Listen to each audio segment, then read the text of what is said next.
Suhani GK quiz માટે ready? Yes. તો તારો આજનો ક્વેશ્ચન છે, વિશ્વનું સૌથી મોટું પ્રાણી કયું છે? Blue whale. Blue whale. Okay, good. એલપીજીમાં કયો ગેસ હોય છે? બ્યુટેન. બ્યુટેન. કયો હોય છે? બ્યુટેન. આપણે કયા બળને કારણે ચાલી શકીએ છીએ? ઘર્ષણ બળના કારણે. ઘર્ષણ બળના કારણે. ધ્વનિનું પ્રસારણ કયા માધ્યમથી થતું નથી? શૂન્ય અવકાશ. શૂન્ય અવકાશમાં. ગુડ.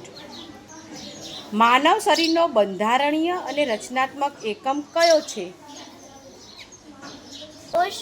કોષ. ઓકે. પુખ્ત વયની વ્યક્તિને કેટલા દાંત હોય છે? 32. 32. Very good.